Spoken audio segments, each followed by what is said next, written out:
विजयपुर नाम का एक गांव था, जहां नत्थू नाम के एक आदमी को सभी बच्चे और बड़े सलाहकार काका कहते थे, क्योंकि नत्थू काका आए दिन कोई न कोई सलाह देते रहते थे।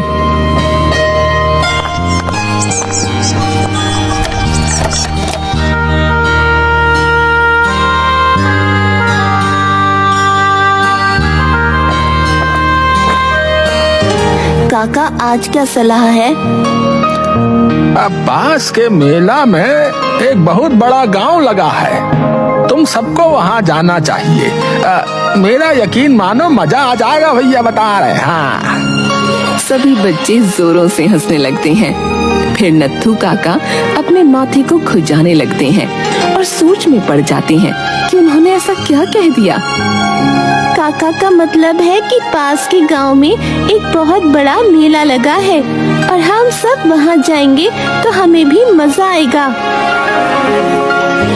फिर बच्चों के साथ साथ नत्थू काका भी हंसने लगते हैं। हाँ चलो दोस्तों, हम मेले में चलते हैं, बहुत मजा आएगा। बंटी को भी साथ ले लेंगे। सभी बच्चे पास के गांव में मेला देखने चले जाते हैं। गांव के सरपंच शमशेर नत्थू काका के पास आते हैं। नत्थू काका, जरा हमें भी सलाह दे दीजिए। दरअसल उस पीपल के पेड़ के होने से सभी इस गांव में आने से डर रहे हैं। तो लोगों के पेड़ से डर काट दो ताकि डर के मन से भूत निकल जाए। माफ करना, मेरा मतलब है कि गांव से ये पेड़ ही काट दो ताकि लोगों के मन से भूत का डर निकल जाए। पर इस भूतिया पेड़ से तो सब बहुत डरते हैं, इसे काटेगा कौन भला? मैं काटूंगा। इस उम्र में आप पेड़ काटेंगे? कहीं आप मजाक तो नहीं कर रहे? तुम्हें पता नहीं है, लेकिन मुझ में अब भी बहुत ताकत है बच्चू। तो फिर चलिए। नत्थू काका शमशेर के पीछे पीछे बड़ी सी आरी लेकर चल देते हैं।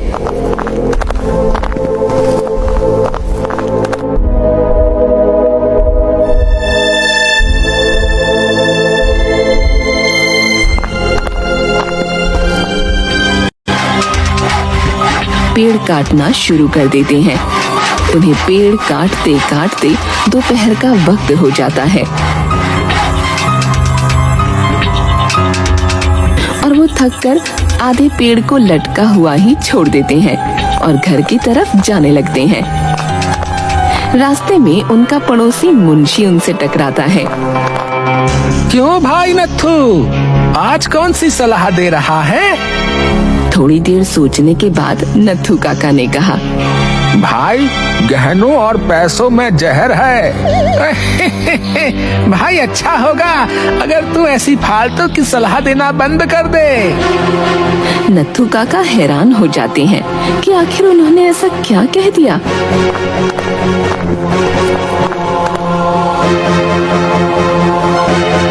नत्थू काका ये बात जाकर आसपास के लोगों को बताने की कोशिश करते हैं। सभी गांव वाले उनका मजाक उड़ाने लगते हैं।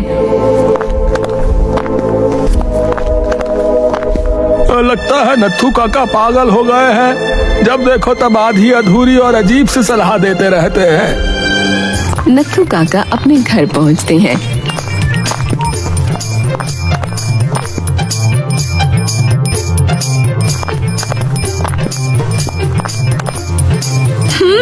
आ गए सारे गांव में फालतू का ज्ञान बांटकर।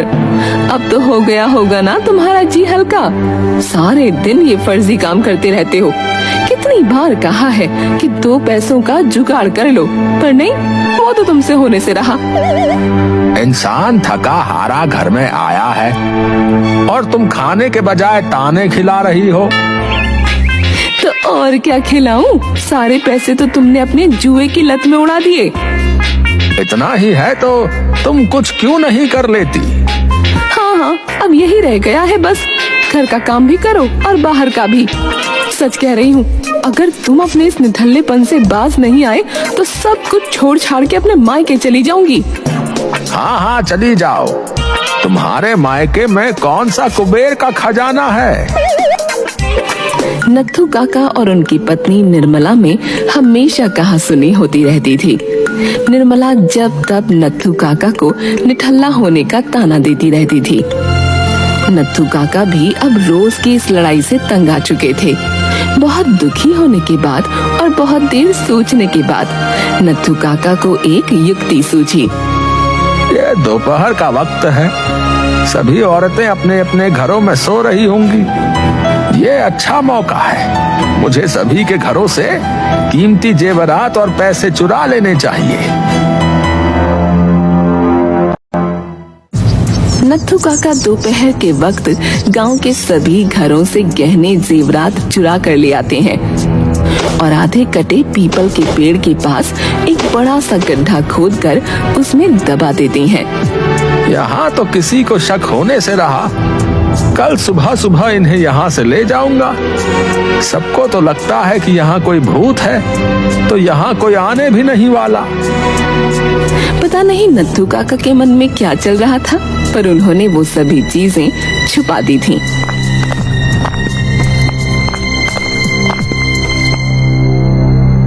अब रात का वक्त हो चुका था।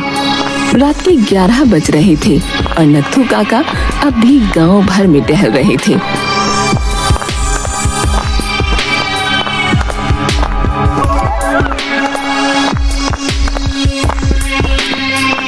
क्यों, अब ये सलाहकार के साथ साथ तुम्हें चौकीदार भी बनना है क्या?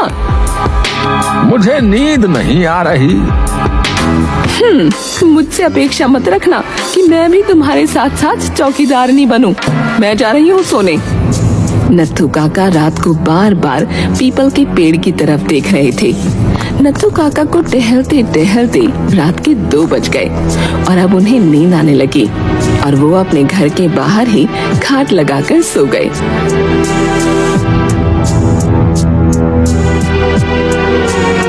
अगले दिन जब गांव में सबकी आंख खुली तो सभी का सिर भारी लग रहा था और सभी ने गौर किया कि उन सभी के घरों में चोरी हुई है।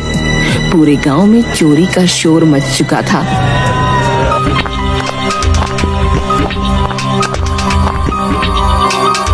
सुनो, उठो, मेरे गहने नहीं मिल रहे हैं। आसपास भी पूरे गांव में चोरी हो गई है। सभी गांव वाले घबरा जाते हैं। हो ना हो, ये सब इस नत्थू का ही काम है, क्योंकि कल दोपहर जब मैं इससे मिला था तो ये कुछ कह रहा था, गहने जहर पता नहीं क्या क्या। सब नत्थू काका के पास आते हैं और उन पर इल्जाम लगाने लगते हैं। अब मेरा यकीन करो, मैंने ऐसा कुछ नहीं किया। अच्छा, तो अब तुम चोरी भी करने लगे? कम से कम तुम तो मेरी बात मान लो। हाँ, जरूर इन्होंने ही चोरी की होगी, तभी तो गांव के बच्चों को बहला फुसला कर पास के गांव भेज दिया था। तभी बच्चे वापस आते हैं और दौड़कर नत्थू काका के पास आते हैं। नत्थू काका, आपने हमें बेवकूफ बनाया। पास के गांव में तो कोई मेला नहीं लगा है। हमें खेलते खेलते शाम हो गई थी, इसलिए हम कल रात बंटी के घर पर ही रुक गए थे। देखा, इन्होंने छोटे छोटे बच्चों को बेवकूफ बनाया ताकि ये गांव में चोरी कर सके। तो इसलिए तुम कल रात सोए नहीं? अच्छा, तो कल रात ही तुमने चोरी की है? अरे मैंने कोई चोरी नहीं की, मेरा विश्वास करो भाई। चलो इनके घर में देखते हैं। सभी गांव वाले नत्थू काका के घर में तलाशी लेने लगते हैं कि तभी बच्चों का ध्यान पीपल के पेड़ की तरफ जाता है, जो कि आधा गिर चुका था और 2 आदमी उसके नीचे दबे हुए थे। ये 2 आदमी? गांव वाले मिलकर उन्हें होश मिलाते हैं और उस वक्त शमशेर भी पुलिस को लेकर वहां आ जाता है। उन दोनों लड़कों के नाम कपटा और संपत थे। पुलिस? हाँ, क्योंकि ये दोनों संपत और कपटा हैं, चोर। कल रात सुधीर जी, जो कि पास के गांव के सरपंच हैं, उन्हें आते आते देर हो गई और उन्होंने मेरे यहाँ रुकने का निश्चय किया। हम दोनों ने इन दोनों को देख लिया था, पर इन्होंने हमें एक फूल सुंघाया और हम बेहोश हो गए।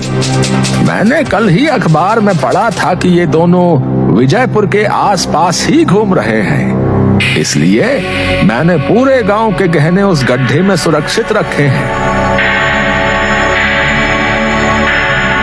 मैंने सबको कहा था कि गहने और पैसों में जहर है। अपन बहुत गरीब है और कोई काम करने का नहीं मांगता, इसलिए हम गांव को लूटकर बच्चों का अपहरण करके उन्हें शहर में बेच देते, जिसके हमें दोगुने पैसे मिलते हैं।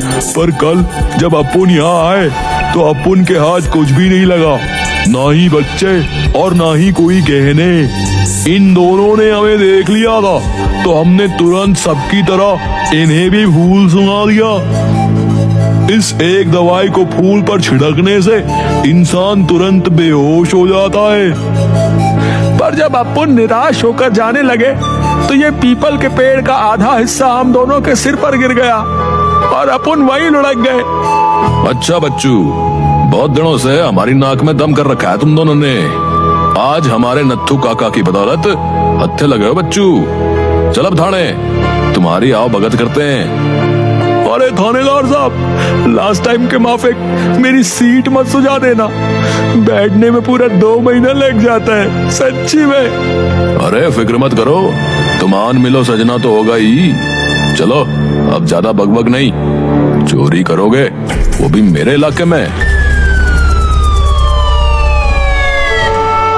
हमें माफ कर दीजिए काका, आपने तो इन बच्चों की जान बचा ली।